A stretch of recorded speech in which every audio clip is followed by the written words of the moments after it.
जय माता दी। आइए सुनते हैं अक्षय तीज माता की कथा, पूजा विधि एवं महत्व। अक्षय तृतीया वैशाख शुक्ल पक्ष की तृतीया तिथि के दिन मनाई जाती है।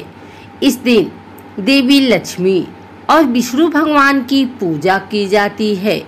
इसे आखा तीज और अक्ति के नाम से भी जाना जाता है। अक्षय तृतीया एक महत्वपूर्ण दिन है। हिंदू कैलेंडर में किसी महीने में कोई तिथि घट भी सकती है और बढ़ भी सकती है। जैसे किसी महीने में 11 तिथि 2 बार आ सकती है या किसी महीने में 10वीं तिथि के बाद अगले दिन 12 तिथि हो सकती है। लेकिन अक्षय तृतीया एक ऐसी तिथि है जो कभी भी ना तो कम होती है ना ही बढ़ती है, इसलिए इसका नाम अक्षय तृतीया है। अक्षय का मतलब है जिसका कभी भी क्षय नहीं होता है। हिंदू और जैन धर्म में अक्षय तृतीया के कई महत्व हैं जो इस प्रकार है। आइए सुनते हैं अक्षय तृतीया का महत्व।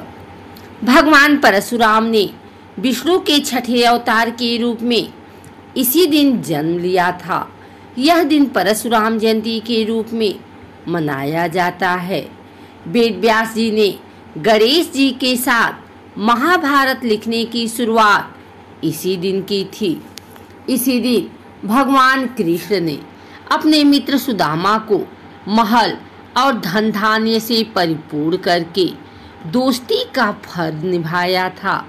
इस दिन महाभारत का युद्ध समाप्त हुआ था और त्रेता युग की शुरुआत हुई थी। माना जाता है कि इस दिन किया गया जप तप पितृतर्पण दान पुण्य आदि करने से इसका फल हमेशा व्यक्ति के साथ रहता है, जिसका कभी क्षय नहीं होता। किसी भी शुभ कार्य जैसे शादी, गृह प्रवेश, मकान बनाना, नए व्यापार की शुरुआत आदि के लिए अक्षय तृतीया का दिन अबूझ मुहूर्त वाला दिन कहलाता है। अर्थात बिना किसी संकोच के किसी भी कार्य की शुरुआत इस दिन की जा सकती है। अक्षय तृतीया को भाग्य तथा सफलता देने वाला दिन माना जाता है। बहुत से लोग इस दिन सोना खरीदना शुभ मानते हैं।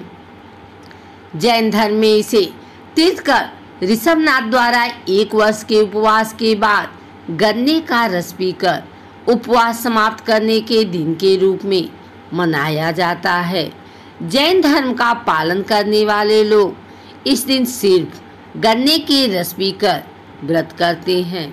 अक्षय तृतीया के दिन गंगा नदी स्वर्ग से उतरकर धरती पर आई थी। इस दिन गंगा स्नान का विशेष महत्व माना जाता है।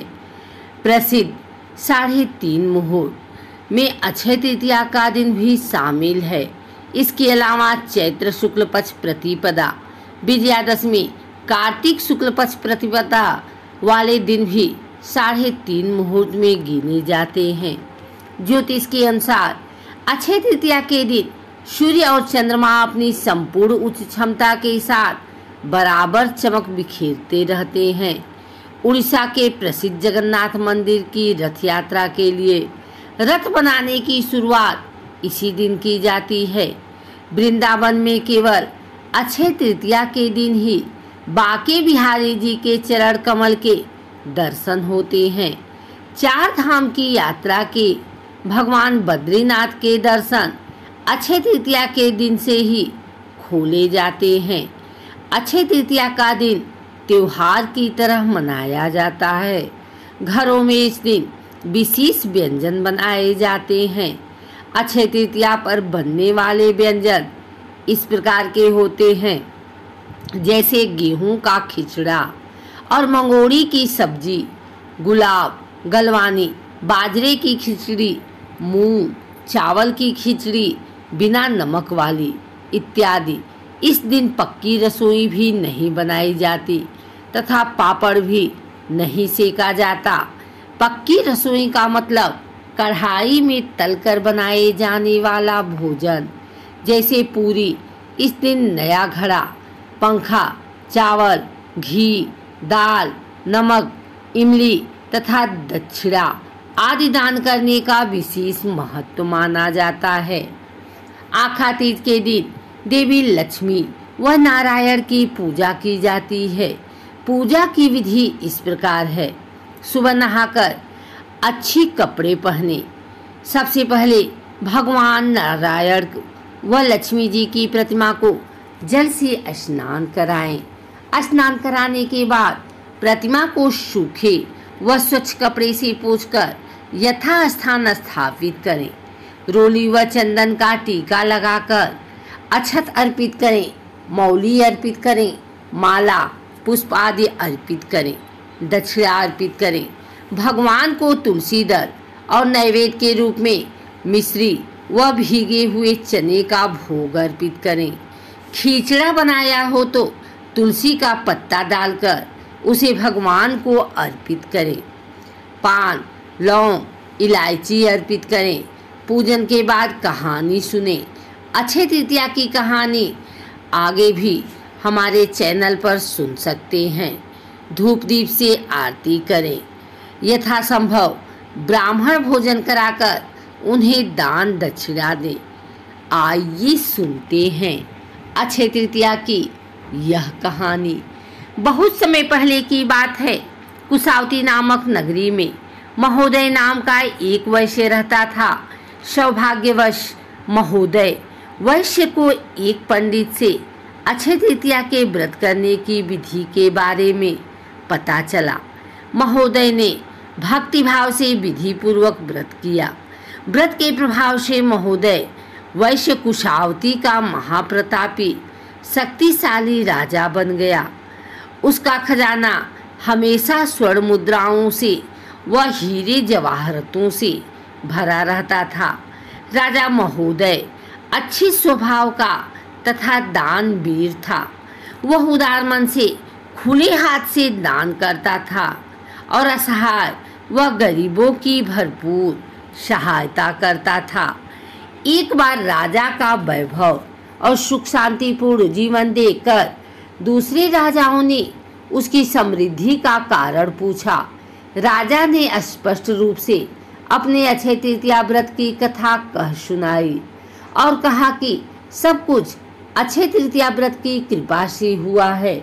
राजा से सुनकर उन्होंने अपने राज्य में जाकर विधि विधान सहित अक्षय तृतीया का पूजन व व्रत किया तथा प्रजा को भी ऐसा ही करने को कहा।